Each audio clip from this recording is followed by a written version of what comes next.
Okay, what does the Army say? One division covers 10,000 yards. Okay, got it. Wait, what? So what do they have? One battalion for every 15,000 yards. And there are 9 battalions in a division. That is one thin defense line. Okay. Yeah. August 13th, 1950. We see something this week that we haven't seen yet this whole war. This week, the Americans launched their first large counterattack by Task Force Kean.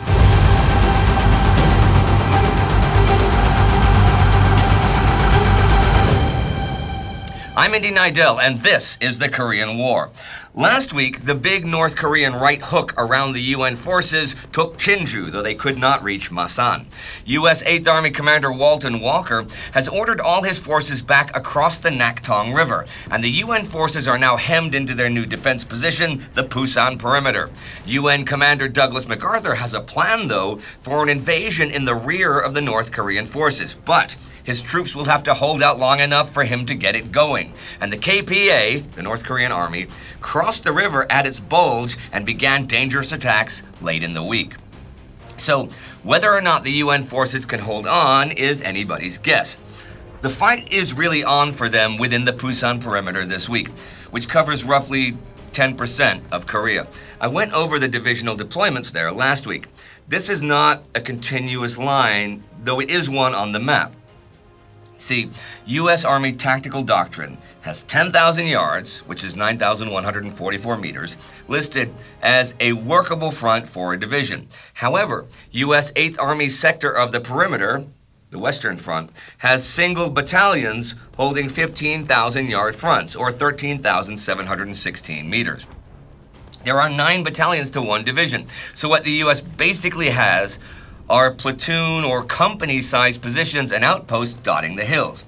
But I will say yet again that the UN forces are in better shape than they think they are.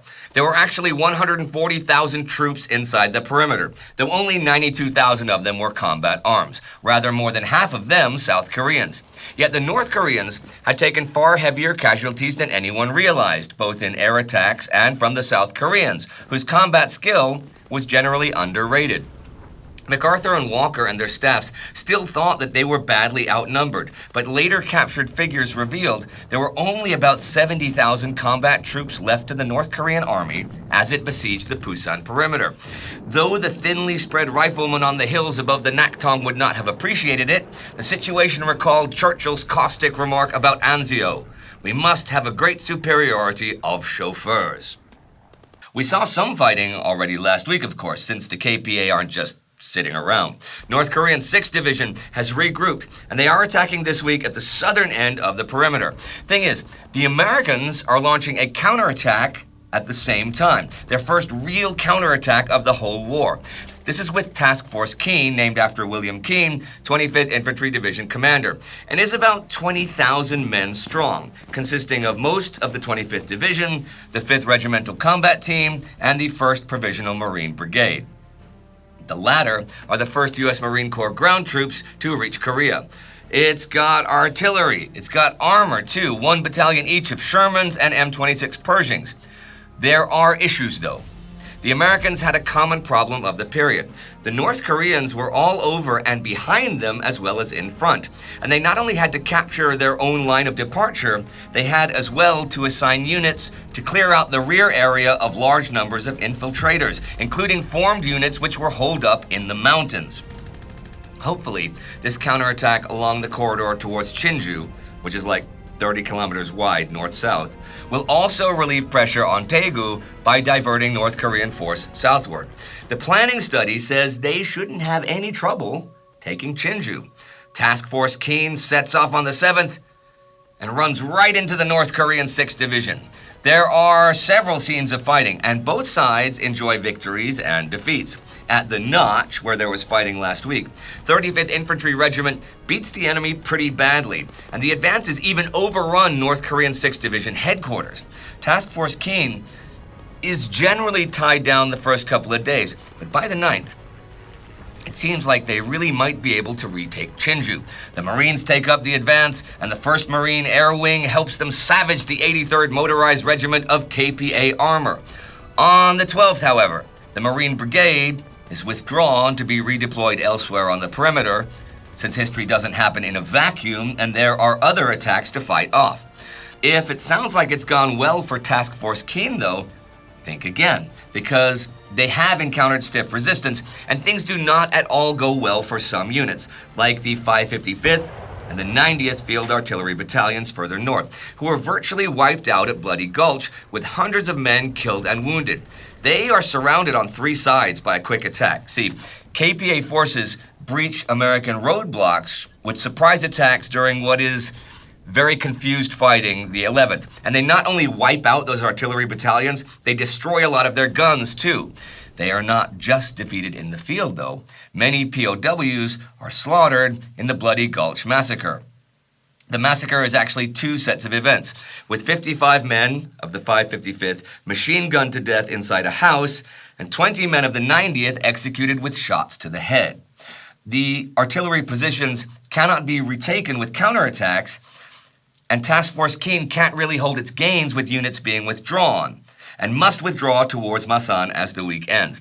It will be dissolved a few days from now, having failed in both of its objectives, reaching Chinju and diverting KPA force from the north. But it has whittled the North Korean 6th Division down to under 4,000 men. So they're not going to be able to do much of anything until they can replenish their forces, which they plan to do with South Korean conscripts. But importantly, there is a range of hills west of Masan called Sobuksan, in which the KPA is deeply entrenched, and until they can be winkled out, the U.S. forces are not going to advance anywhere along the south coast either. There's also this. The early summer in 1950 in Korea was one of drought, and as such was unusual. Normally there are heavy monsoon rains in July and August, with an average of 20 inches of rain. But in 1950, there was only about 1/4 this amount. The cloudless skies over the southern tip of the peninsula brought scorching heat, which often reached 105 degrees, and sometimes 120. This and the 60-degree slope of the hills caused more casualties from heat exhaustion among newly arrived Marine and Army units in the first week of the counterattack than enemy bullets. As I said a few minutes ago, the KPA began attacks to the north of this against the Naktong Bulge in front of Yongsan at the end of last week.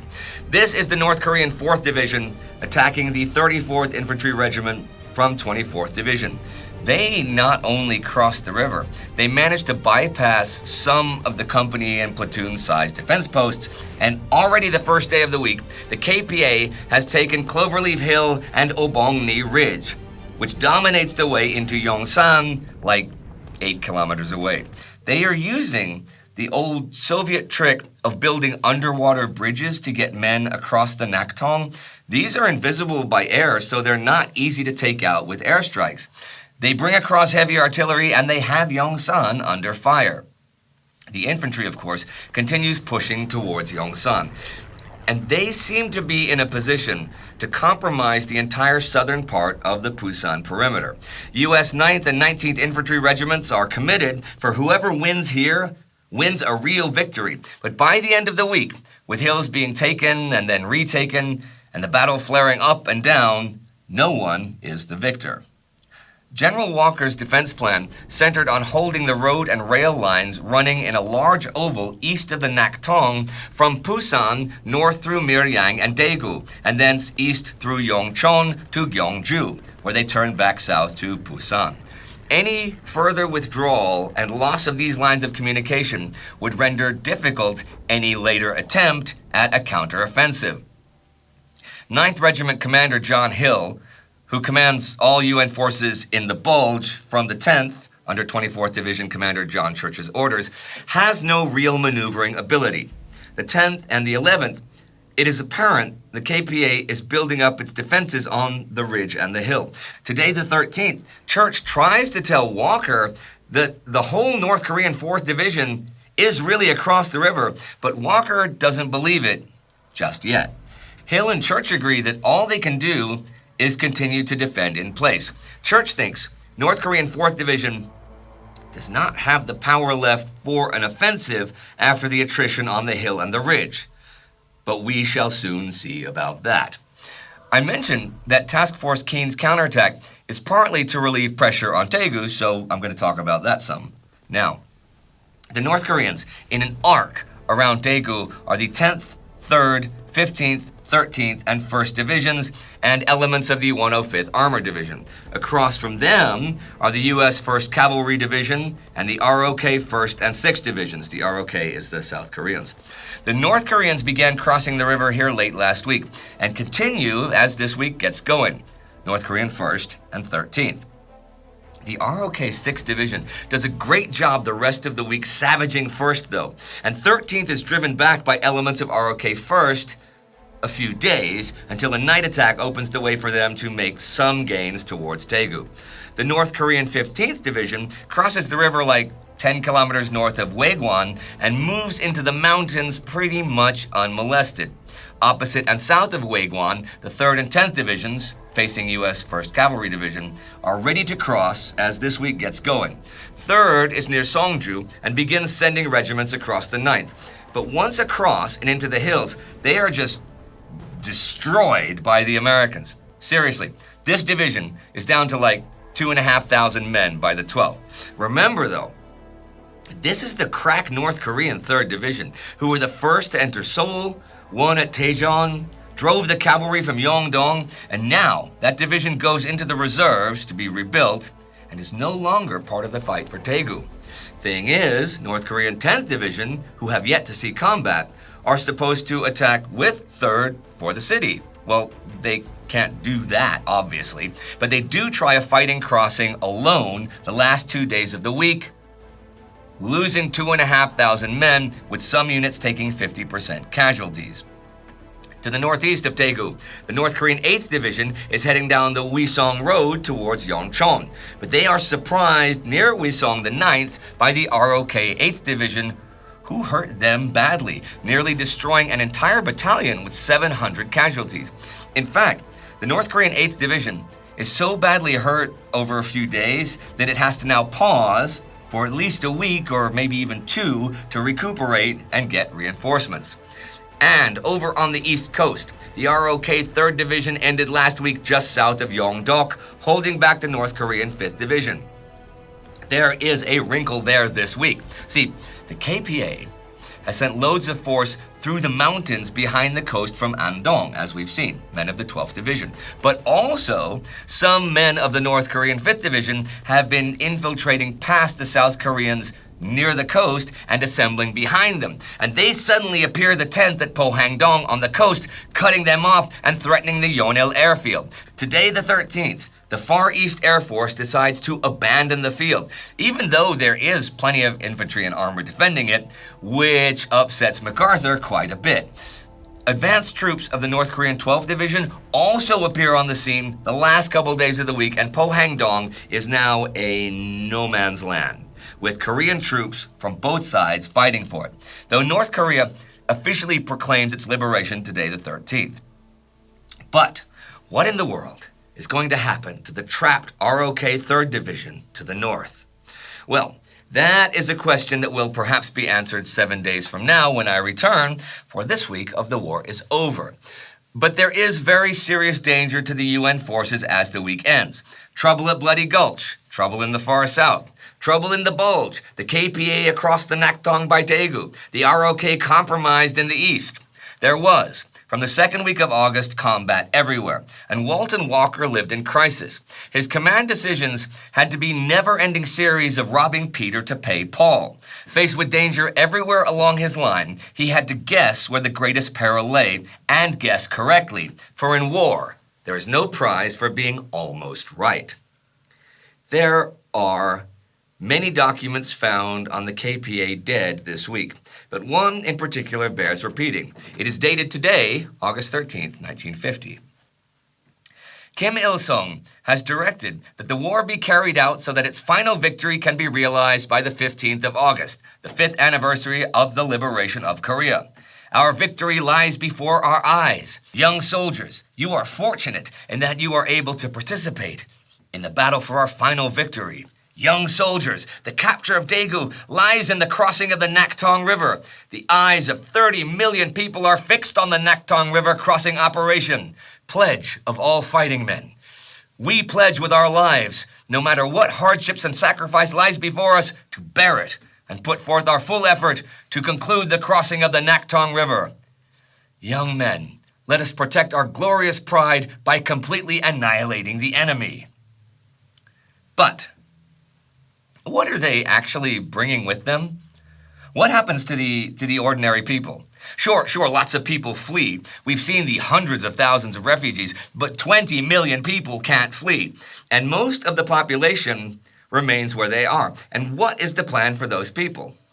Well, the ones who get dealt with first are any officials of the Republic of the South, even down to the lowliest clerk. They are jailed or killed.